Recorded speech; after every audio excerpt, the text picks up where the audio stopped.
Hello दोस्तों, आपके अपने YouTube चैनल मैथ्स हंगामा में बहुत बहुत स्वागत है। दोस्तों, आज के इस वीडियो में आप सीखने वाले हैं एसके झा सर का एनटीपीसी के प्रैक्टिस सेट 2 से मैथ सीखिएगा।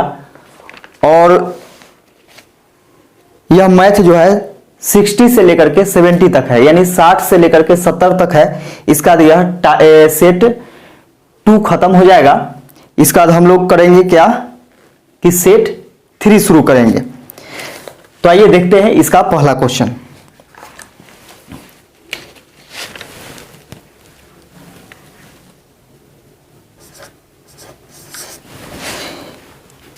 इसका पहला क्वेश्चन देखिएगा कि निम्न आरेख का ध्यानपूर्वक अध्ययन करें और नीचे दिए गए प्रश्न का उत्तर दें। तो सबसे पहले क्या करते हैं कि इसमें हम लोग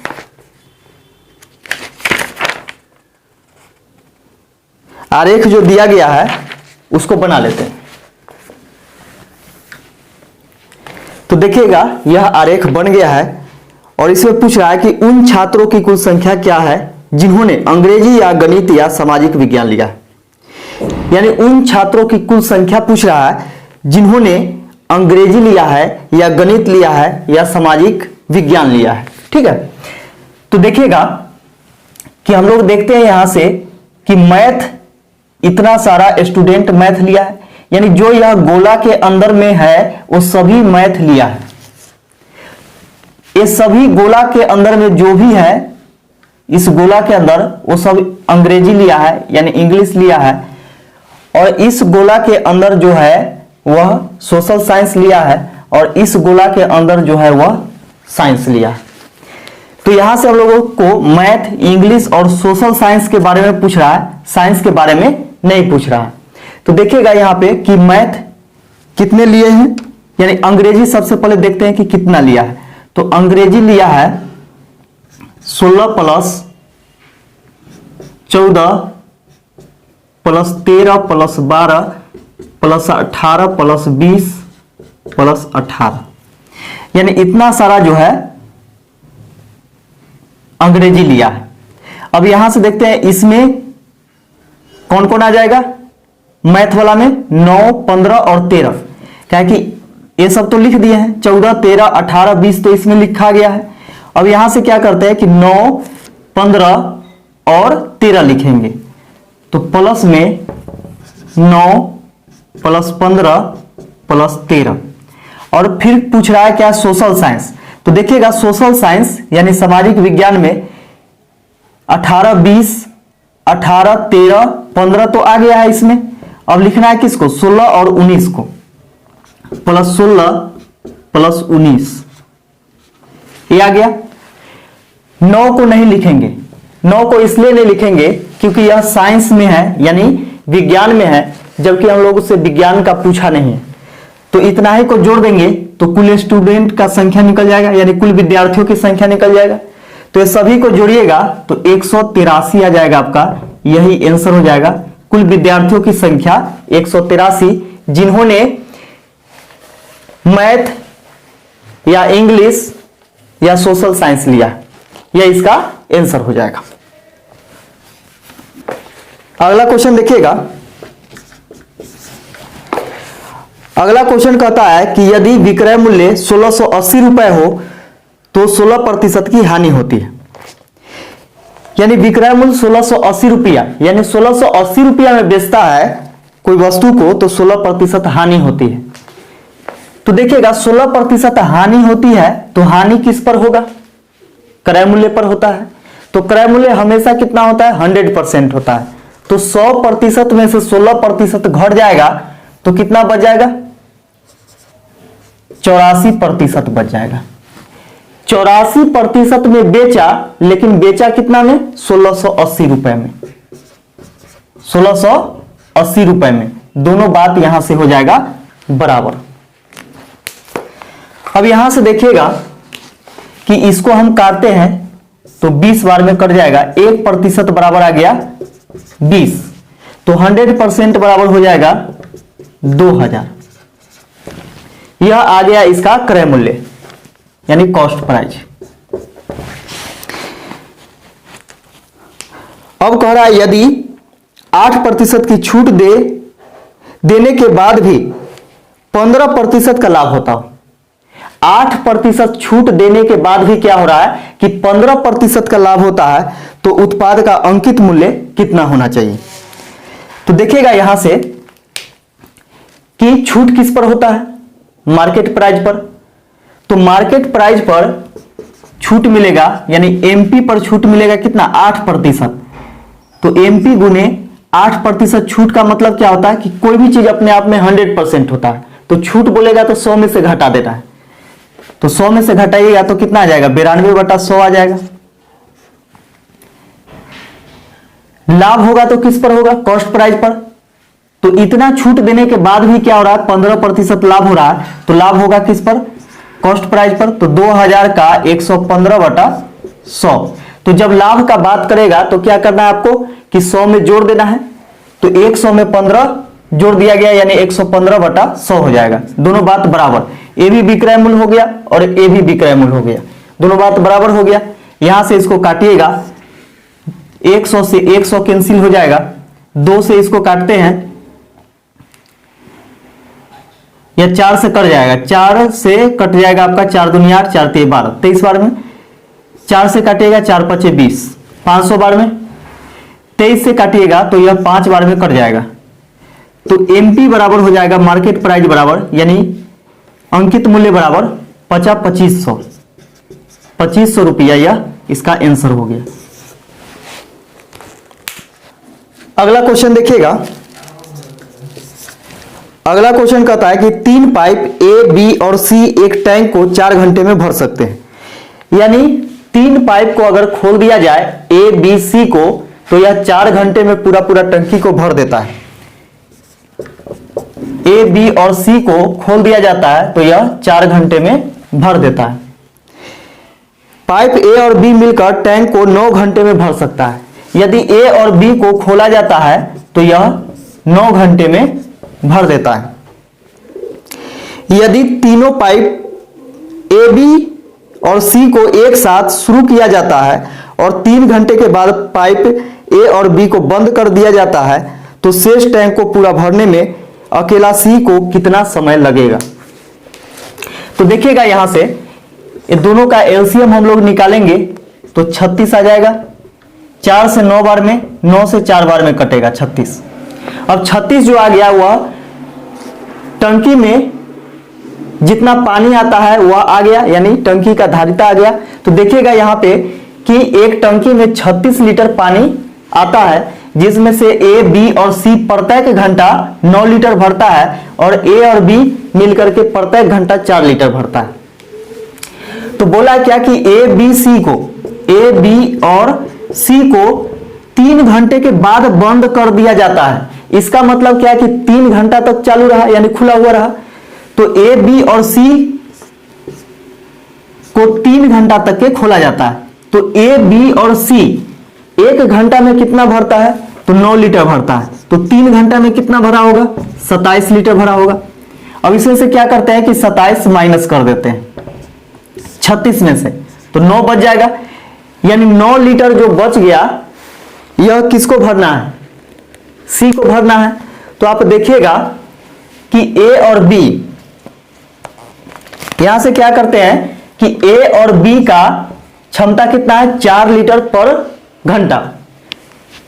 तो 4 लीटर प्रति घंटा है। इसमें से हम क्या करते हैं कि 4 लीटर प्रति घंटा इसका घटा देते हैं तो सी का निकल जाएगा।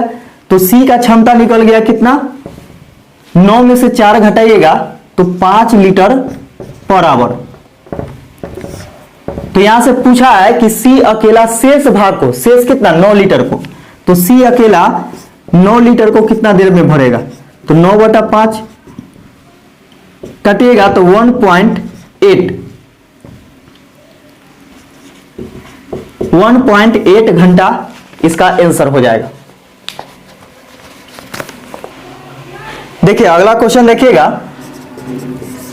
अगला क्वेश्चन कहता है कि एक चाय के व्यापारी के पास 3 किस्मों की चाय बेचने के लिए ब्रांड ए को 252 रुपए प्रति किलोग्राम, ब्रांड बी को 280 रुपए प्रति किलोग्राम तथा ब्रांड सी को 316 रुपए प्रति किलोग्राम की दर से बेचा गया। वर्ष के अंत में वह पाता है कि उसके पास ब्रांड ए की चाय 274 किलो, ब्रांड बी की चाय 197 किलो और ब्रांड सी की चाय 54 किलो बच गई है। वह तीनों को मिश्रित कर देता है और मिश्रण को 283.50 प्रति किलोग्राम की दर से बेच देता है। बिक्री पर उसका लाभ या हानि क्या थी? तो देखिएगा कि उसके पास 3 किस्म का चाय है, जिसमें से ब्रांड ए का कीमत है 252 रुपए प्रति किलोग्राम, यानी 3 प्रकार का है ब्रांड उसके पास, ब्रांड ए, ब्रांड बी और ब्रांड सी। तो ब्रांड ए का प्रति किलोग्राम कीमत है 252 रुपए, तो 252 रुपए प्रति किलोग्राम है। और इसके पास बचा हुआ है ब्रांड ए के किस्म का कितना, 274 किलोग्राम। तो एक केजी का दाम है 252 रुपया, तो यदि हम 274 से गुना कर देंगे तो 274 केजी का कुल दाम निकल जाएगा। फिर देखिएगा कि ब्रांड बी को 280 रुपए प्रति किलोग्राम बेचता है, तो 280 रुपए प्रति किलोग्राम, और यह बचा हुआ है कितना, 197 केजी। तो 197 से गुना कर देंगे तो ब्रांड बी के कुल दाम निकल जाएगा। ब्रांड सी में बचा हुआ है आपका 54 केजी, जो कि इसका कीमत है 316 रुपए प्रति किलोग्राम। तो 54 से गुना करेंगे तो यह आ जाएगा इसका ब्रांड सी का कुल कितना रुपया आएगा। तो देखिएगा यहां पे इस सबको गुना करेंगे, ये दोनों को गुना करेंगे तो 69,048 आएगा। इसके बाद इसको गुना कीजिएगा 55,160 आएगा, और इसको गुना कीजिएगा तो 17,064 आएगा। और क्या करना है, ये सबको जोड़ देना है आपको, ये सबको जोड़ देना है। तो यह तीनों ब्रांड मिला करके कितना आएगा, तो देखिएगा 1,41,272 रुपए आएगा। तो 1,41,272 रुपए का सामान इसके पास बचा हुआ है, जो कि सबको मिला करके और बेचता है। तो सबको मिला करके बेचेगा तो कितना, 274 KG plus 197 KG plus 54 KG, और ये सबको मिला करके क्या करता है कि प्रति किलोग्राम इस मिश्रण को 283.5 रुपए में बेच देता है, 283.5 रुपए में बेच देता है। तो इतना किलोग्राम है टोटल, 1 किलोग्राम का दाम 283.5, तो इतना केजी का कितना हो जाएगा, इतना गुना इतना। अब देखिए गुना जब कीजिएगा तो यह आ जाएगा आपका 1,48,837.5 रुपए। ठीक है। अब देखिएगा यहां से कि 1,41,272 और 1,48,837.5, तो क्या लाभ हो रहा है कि नहीं। तो ये दोनों को क्या करना है कि घटा देना है। तो लाभ कितना हो जाएगा, तो लाभ होगा, इसको लाभ हो जाएगा 75,165 रुपए 50 पैसे, यानी इतना रुपए इसको क्या होगा कि लाभ हो जाएगा। यही इसमें पूछा जा रहा था, तो यही इसका आंसर हो जाएगा 75,165.5 रुपए। अगला क्वेश्चन देखिएगा। अगला क्वेश्चन है कि एक समचतुर्भुज की घूर्णी समरूपता का क्रम क्या है। एक समचतुर्भुज है और उसका घूर्णी समरूपता क्या है। तो समचतुर्भुज किससे बनता है, वर्ग से बनता है। आप वर्ग को क्या कीजिए कि दो कोना पकड़ करके उसको दबा दीजिएगा तो केक के तरह बन जाएगा, और वह केक के तरह बनेगा और वह क्या कहेगा, समचतुर्भुज कहलाएगा। तो देखिए इसको केक बना दीजिए।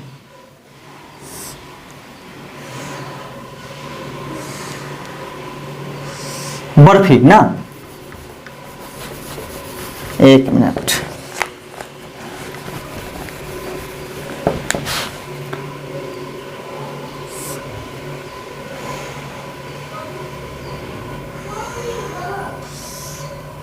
ये हो गया समचतुर्भुज।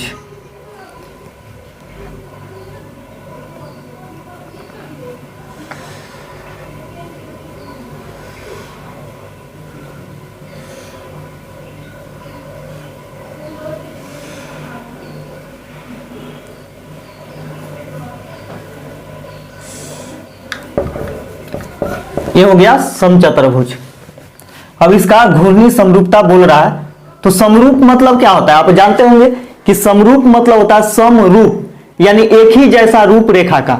ठीक है, तो यह घूर्णी समरूपता यानी यदि हम घुमाते हैं इसको तो यह दो ही समरूप में आएगा।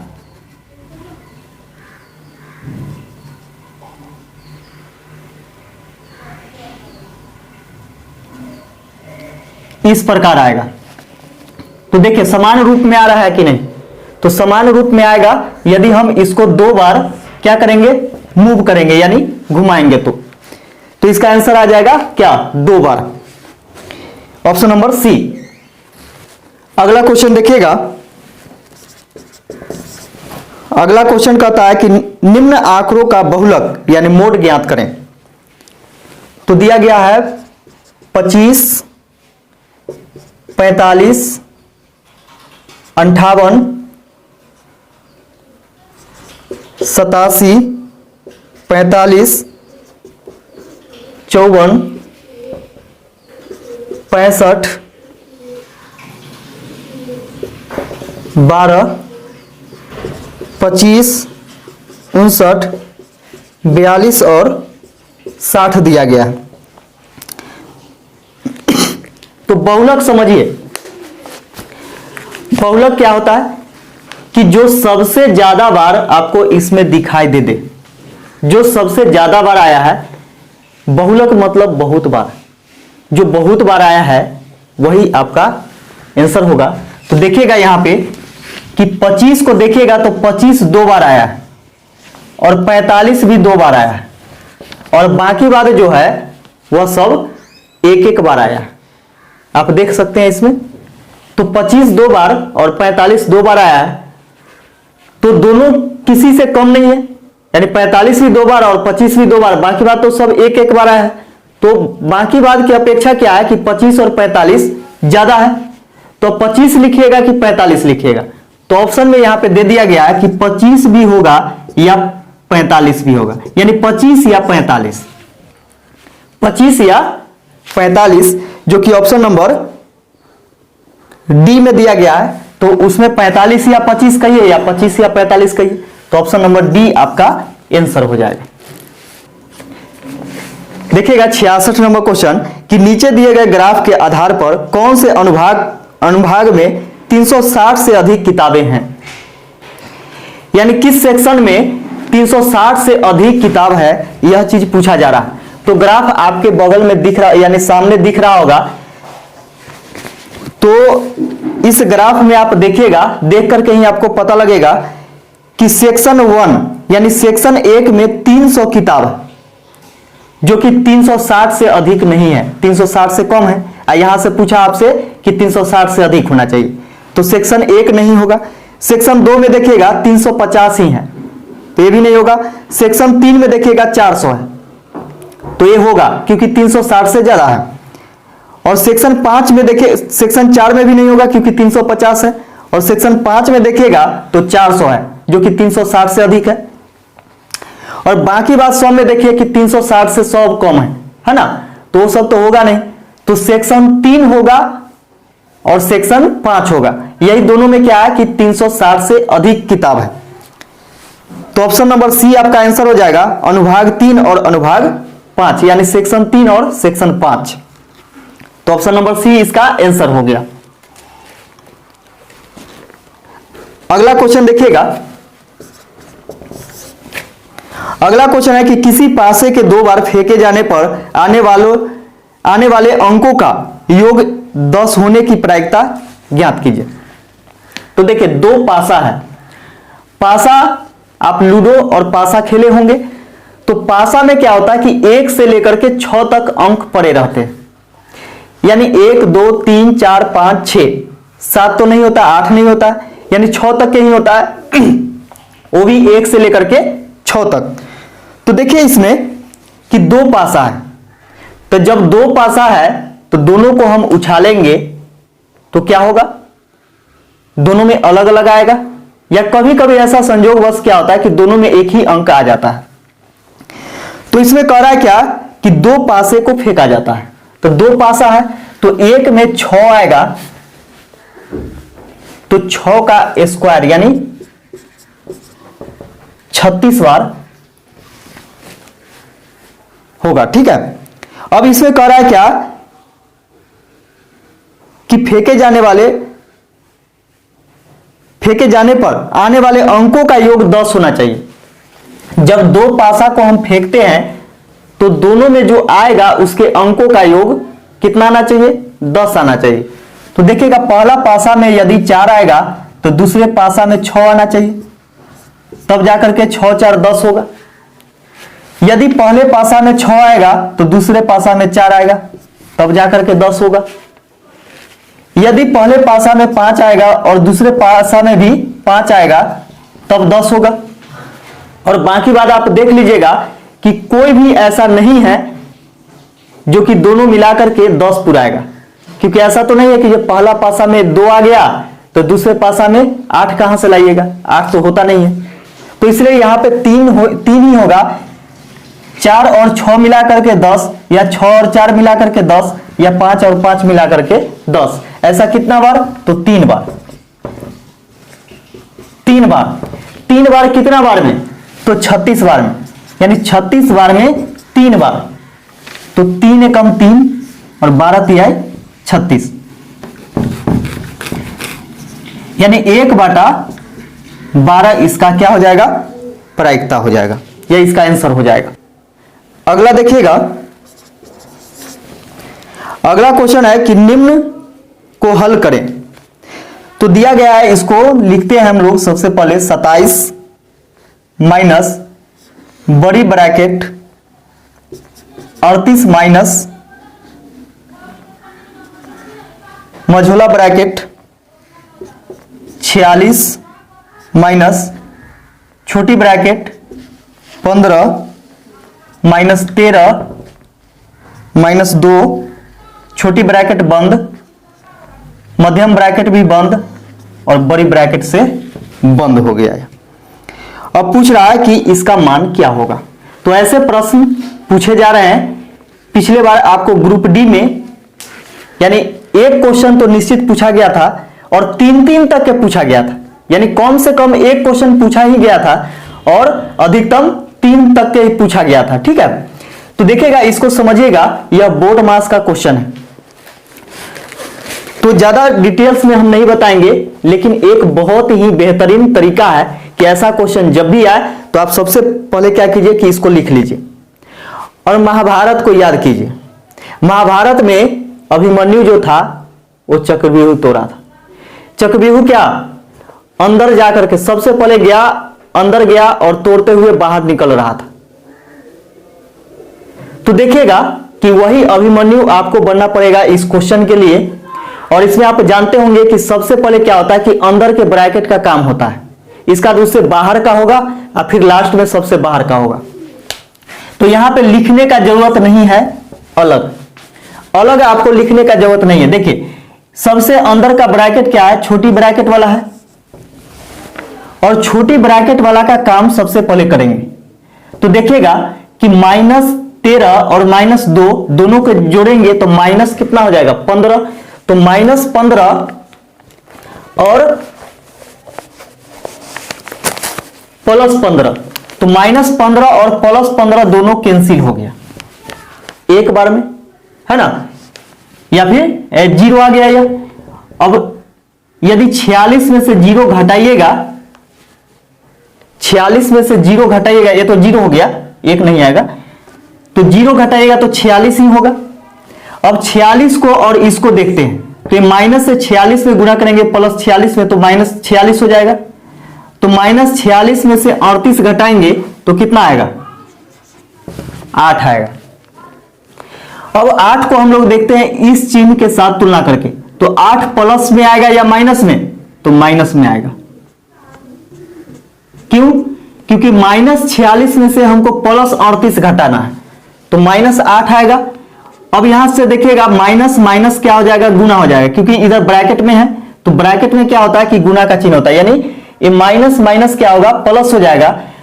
और +8 यानी 27 + 8 जोड़िएगा तो कितना आ गया? 35, यही आपका आंसर हो जाएगा। अगला क्वेश्चन देखिएगा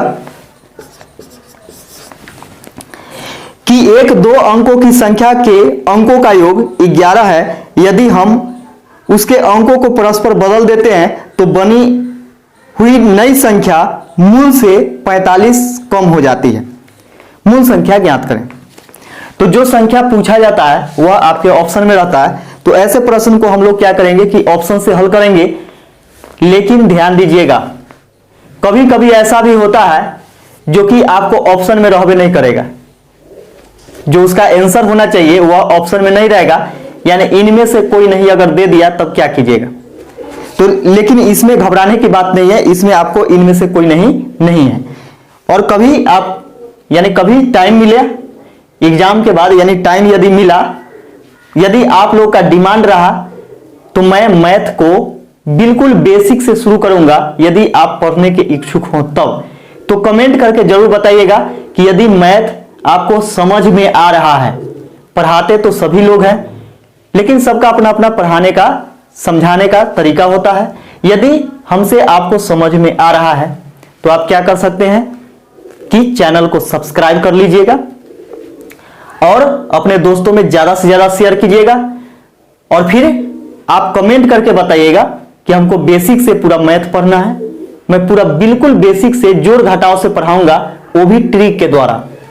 तो चलिए देखिए, ऑप्शन नंबर ए में देखते हैं हम लोग कि 92 दिया गया है, बी में है 56, सी में है 65 और डी में है 83। तो यहां पे इस चीज को समझिएगा कि बोला कि दो अंकों की एक संख्या है और उसके अंकों का योग 11। तो देखिए, दो अंकों की संख्या है, ये चारों है और दोनों का योग क्या है 11। देखिए तो 9 2 11, 6 5 11, 6 5 11, 8 3 11, सब में है ऐसा। तो इससे आपका आंसर नहीं निकल रहा है। और इसके बाद देखिए कि बोला कि हम इसके अंकों को परस्पर बदल देते हैं। जब अंकों को बदल देते हैं यानी ये 92 है, तो इकाई वाला दहाई के स्थान, दहाई वाला इकाई के स्थान, तो 29 हो जाएगा। इसको बदलिएगा तो यानी पलटिएगा, तो इसको पलटिएगा तो 65 हो जाएगा और इसको पलटिएगा तो कितना हो जाएगा 56 हो जाएगा। इसको पलटिएगा तो हो जाएगा 38। तो यहां से हम लोग देख रहे हैं कि नई संख्या मूल संख्या से 45 कम हो जाती है। नई संख्या ये वाला है, ये पुरानी संख्या ये दिया गया है, सो पुरानी संख्या है और हम लोग पलट करके जो लाए हैं वह नई संख्या है। तो बोला नई संख्या के बारे में कि यह 45 कम हो जाता है। तो 45 कम हो जाता है, तो देखते हैं आखिर 45 कम हो रहा है कि नहीं। तो 12 में से 9 घटाएंगे 3, तो 45 के इकाई स्थान पे क्या होता है 5 होता है, जबकि यहां पे 3 आ रहा है। तो ज्यादा घटाने का टेंशन मत लीजिए। अब यहां देखिए, इसमें से यदि हम घटाते हैं तो 56 और 4 60 और 5 65, 9 का अंतर है। तो देखिए ये बढ़िए गया है, घटा कहां, इसलिए ये भी बी नंबर में गया। अब इसे देखिएगा कि इसमें कम हो गया कितना 9 कम हो गया। तो 9 कम हो गया, जबकि बोला 45 कम हो जाता है। तो ऑप्शन नंबर सी भी आपका गलत हो जाएगा। अब इसमें देखिए 13 में से 8 घटेगा 5, इसका 7 में से 3 घटाइएगा तो 4। तो देखिए 45 कम हो गया कि नहीं इसको पलटने पर, इसलिए ऑप्शन नंबर डी आपका आंसर हो जाएगा। इस वीडियो का लास्ट क्वेश्चन देखिएगा 70 नंबर कि एक परीक्षा में चित्रा ने 58.5 अंक प्राप्त किए, जो 78% अंक प्राप्त करने के बराबर था। तो क्या हम लिख सकते हैं 78% बराबर 58.5। परीक्षा कितने अंकों की थी? तो परीक्षा हमेशा क्या होता है कि 100% का होता है। तो 100% का होता है, उसी में से ना लोग लाता है 60%, 70%, ठीक है। तो जितना अंक का भी हो परीक्षा, वह अपने आप में क्या होता है कि 100% का होता है। तो देखिएगा कि इसको हम यदि काटते हैं तो 78% 78% बराबर 58 यानी 585/10 लिख सकते हैं। 5 से इसको काटेंगे, 5 दूनी 10, 5 एकम 5, 5 एकम 5, 5 सते 35। अब ये देखिए, ये आ जाएगा इधर, यानी 1% बराबर हो जाएगा 117/2 गुने 78 नीचे आ जाएगा। ठीक है, तो हम लोगों से पूछा 100% का वैल्यू, तो 100% बराबर हो जाएगा 117/2 गुने 78 गुने कितना 100। 2 से काटिएगा 50 बार में, 2 से कटेगा 25 बार में, और 2 से कटेगा 2 तिहाई 6 और 2 नमा 18। 39 से काटिएगा तो 3 बार में कट जाना चाहिए। 9 तिहाई 27 के साथ हासिल 2, 3 तिहाई 9, 9 2 11, यानी 3 बार में कट गया। 25 तिहाई 75, यानी 75 अंकों का एग्जाम हुआ था। 75 अंक का एग्जाम हुआ था, यानी इस एग्जाम में टोटल मार्क्स जो था वह 75 था। तो यह इसका आंसर हो जाएगा। तो वीडियो यदि अच्छा लगा हो तो वीडियो को ज्यादा से ज्यादा शेयर करें, लाइक करें, कमेंट करें और अपने दोस्तों में ज्यादा से ज्यादा शेयर करें। और यदि इस चैनल पर नए हैं तो चैनल को सब्सक्राइब कर लें, ताकि जितने भी वीडियो डाले जाएंगे उसका नोटिफिकेशन यानी जानकारी सबसे पहले आप तक पहुंचेगा। वीडियो देखने के लिए आप सभी को बहुत बहुत धन्यवाद।